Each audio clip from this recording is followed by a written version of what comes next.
What's going on, everybody? Crazy Dog back with my Browns-Ravens Week 14 recap.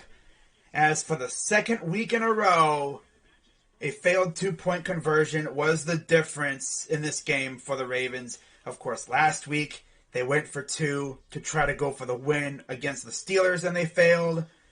And this week, it wasn't the last play of the game, but had they successfully converted that two-point conversion, they would have been down by 7. And with the way our defense was playing, they would have tied the game up with that last touchdown. But instead, Grant Delpit got the clutch interception in the end zone. And we were up by 9. And then, of course, the Ravens would go down and score again. And they'd be down by 2. And then they would get the onside kick because Andy Janovich can't catch. It doinked them right in the chest area. Like, how do you let that happen? Like, Andy, bro, you're lucky Jadeveon Clowney and Denzel Ward, you know, they meant business today. They balled out. Clowney got a huge sack, and then Denzel Ward made the game-saving tackle on 4th down. Which is kind of funny because if you remember last year's game in Cleveland between these two teams on a Monday Night Football, we were in that same exact situation. And of course, Lamar Jackson beat us. Now, Lamar Jackson got hurt in this game. Hopefully he's all right. I heard it could possibly be a low ankle sprain. I know Ravens fans are probably going to hate JOK's guts, but he was just trying to make a tackle. It's unfortunate, you know? I mean, Lamar Jackson landed on his ankle wrong, and I believe he was already dealing with a bad ankle. Now, JOK is only just trying to make a tackle. He's not trying to hurt Lamar. Lamar is an excellent player. You know, believe it or not, I do not hate Lamar Jackson. I just hate the Ravens. If Lamar was on any other team, I'd love the guy. He's a great dude, you know? And Tyler Huntley came in there, and to be honest, he wasn't bad at all. I mean, I always call him Walmart Lamar Jackson. He has the exact same skill set as Lamar. There's no drop-off whatsoever. Like, that's got to be a blessing for Greg Roman and the Ravens offense, because usually when the backup comes in, you got to change your play style. With Tyler Huntley, you don't have to. They play the exact same way. And I believe Miles and Jadeveon actually said in their post-game interviews that they kind of wish Lamar had returned because in their eyes, Tyler Huntley's actually faster than Lamar, which is crazy because Lamar is pretty fast. But Lamar is way more shiftier, I think. But of course, Huntley is very shifty as well. As we saw, he was breaking our guys' ankles left and right. For real. Like, damn. Imagine having 2 quarterbacks with the same skill set on your team. Like, that's freaking insane. Now, man, dude, like, I would have preferred if the Browns had been able to finish the Ravens off like they were doing. I mean, we were up 24-6, and then we were up 24-9 after 3. I wish we were able to put them away there. But apparently, Kevin Stefanski just cannot put teams away. Like, bro, I said this during my stream, bro. Like, Kevin Stefanski would never be able to work at a store because he wouldn't be able to close. And I hope to God he never encounters a vampire because he wouldn't be able to put the dagger in them. Like, with the Ravens, man, you can't leave the door open for them because they're going to barge in and steal the game from you like they damn near did to us.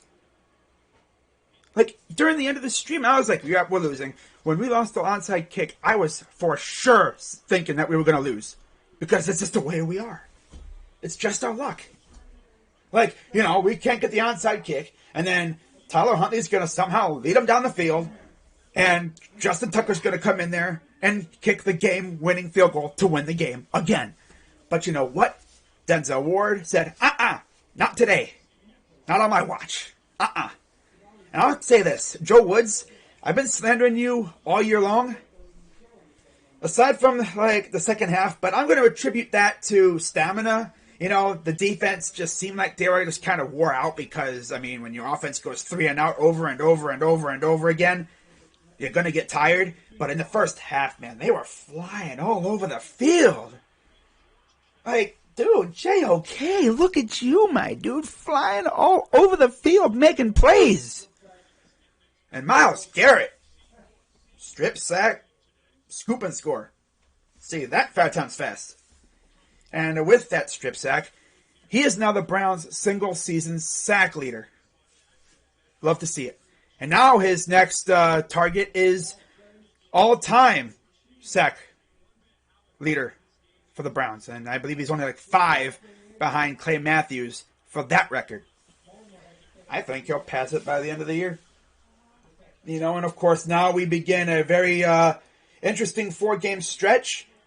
2 straight Saturday games against the Raiders and the Packers. And then we end it with the Steelers on the road. And then the Bungles at home. It's going to be a very interesting final 4 weeks. And I'm all the way here for it. We needed this dub, and we got it. And the crazy thing is, though, like, this is the second straight week that a failed 2-point conversion came back to haunt the Ravens. Of course, last week, of course, they went for 2 at the end to try to win the game over the Steelers, and the ball just went off of Mark Andrews' fingertips, and then Grant Delpit came up with the clutch interception in the end zone to take away those 2 points from the Ravens today, and those 2 points turned out to be the margin. How about that? I mean, if they converted that 2-point conversion, they would have been in overtime, and who knows how that would have went. We probably would have lost because our offense was in the mud and our defense was gassed. So yeah, it would not have been fun. I'm just glad we were able to close it out. That was lovely. We needed that. We needed that dub. And now, depending on what happens in the San Francisco and Cincinnati game, which as of the making of this video, they're in the 4th quarter and San Francisco is winning 20-13, we could end up in 2nd place by the time we go to bed tonight. So, go Niners. But, yeah, good dub by the Browns. It doesn't matter how you get it, as long as it's a dub. It's a dub regardless. I don't care. Ugly wins are as good as pretty wins. But man, dude, that they had me going there for a minute. They kind of pulled the Cavs, if you remember from last night. They looked really good in the first half, and then they just fell apart in the second half. Well, the Browns did that same thing. And luckily, they both were able to come out with the dub. So, you look at how Baker Mayfield did today. He didn't do too bad. 22 of 32, 190 yards, 2 touchdowns, 1 interception. Did not get sacked once today. And keep in mind, we had James Hudson at right tackle. Probably be his best game as a pro, and he's only a rookie. So yeah, he's definitely gotten better. QBR was 57.1 and a rating of 91.9. On the other hand, Tyler Huntley was 27 of 38, 270 yards, 1 touchdown. He got sacked 3 times. And then Lamar Jackson, 4 for 4 for 17 yards, got sacked 1 time. Yeah.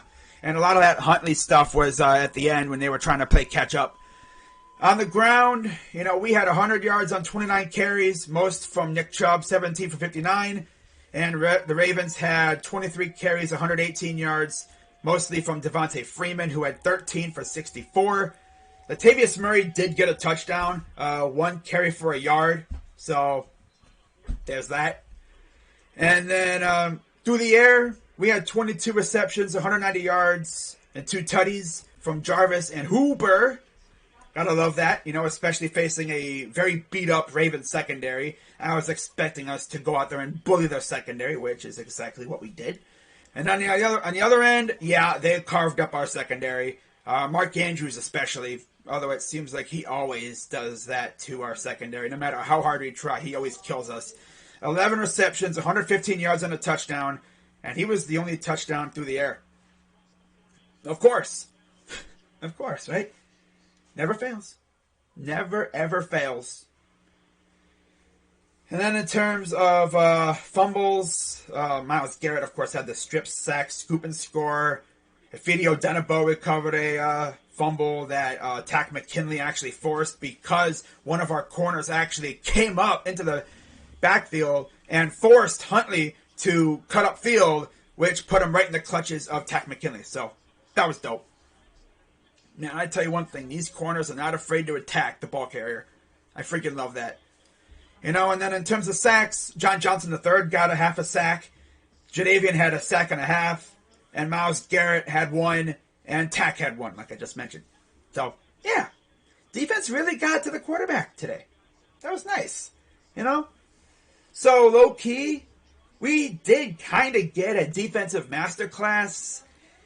I'm not going to fault them for the second half, especially in the fourth quarter. I mean, you're going to get tired when your offense goes 3 and out a bunch of times consecutively. It's just, I wish the offense would have been able to hold the ball longer. But for some reason, Kevin Stefanski just didn't want to run the ball too much. I don't understand his play calling sometimes. He baffles me. I mean, it's pretty evident that the league has figured him out and he just doesn't evolve. As they always say, you better evolve or the league's going to pass you by. And the league is very close to passing him by. And if he doesn't adjust and evolve, he's going to be out of the league in a couple of years. I'm not saying we're going to fire him, but his methods and stuff are going to be old school and people are going to easily be able to decipher what he's doing. I mean, it's not hard to decipher what he's doing now. It's essentially run, Chubb, and hunt. Run, Chubb, and hunt. You stop the run, make Baker beat you, you have a good chance of beating us. At least Baker didn't look like a complete bozo. There was just only that one miscommunication between he and Jarvis that led to the interception. Other than that, he wasn't too bad. We even saw a little bit of Oklahoma Baker with him running the ball. Sure, it scared the crap out of me sometimes because, with him running, there's always that threat of him getting hit hard and getting hurt even more. But yeah, nice little flashback to his Oklahoma days. It shows that he can run if he needs to. Although I prefer if he doesn't, only when needed, only when necessary. Don't be out here like Lamar Jackson just running around like a chicken with your head cut off because you risk getting beat up, getting hurt. Bad. That's all we need, right? He's already got enough injuries. Why not another? But, yeah, man, this was a fun game. And I did say at the beginning that we would split with the Ravens. Well, there you go. We got a split. Now we got the Raiders on Saturday. It's going to be weird streaming the Browns on Saturday. But, yeah, good dub. We needed this. And now we hopefully get a Niners dub to help us out. And we'll be in second place by the end of the night. So, yeah. Let's go Niners and get ready for the Raiders next week. So with that being said, I'm Crazy Dog. Let's go Browns. Shout out to the Dog Pound as always. Shout out to Ravens Red Zone, Ingraven, and all the other Ravens fans that have been chirping at me over the past couple weeks. It was fun. Very fun. We honestly should have swept the Ravens. But, 2 weeks ago, our offense was stuck in the mud. Our defense showed up. And then this week, our offense showed up just enough to help us get the win. And of course, the defense did get a touchdown. But yeah, that was nice. So, what is that now through this season? So that's 4 interceptions forced and 2 forced fumbles against the Ravens this year. Not bad for a Joe Woods defense. Keep it up.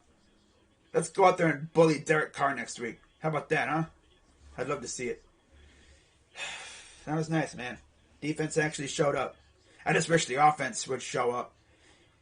I'm still longing for the day that we get an offensive and defensive masterclass in the same game. It's either one or the other.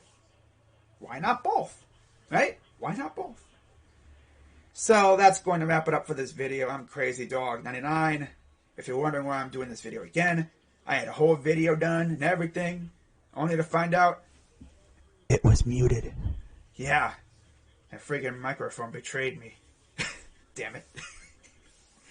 But yeah, I'll be live tomorrow for Victory Monday. I might be doing the Cavs Heat game tomorrow. Still deciding if I should do it.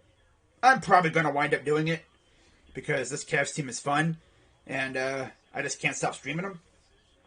But I might take a day off tomorrow. We'll see. I'll let you guys know in the community notes, but I will be live for a Victory Monday stream, so keep an eye out for that. But until then, I'm Crazy Dog. Let's go Browns. Shout out to the Dog Pound as always. Oh yeah, and let's go Niners. I'm out.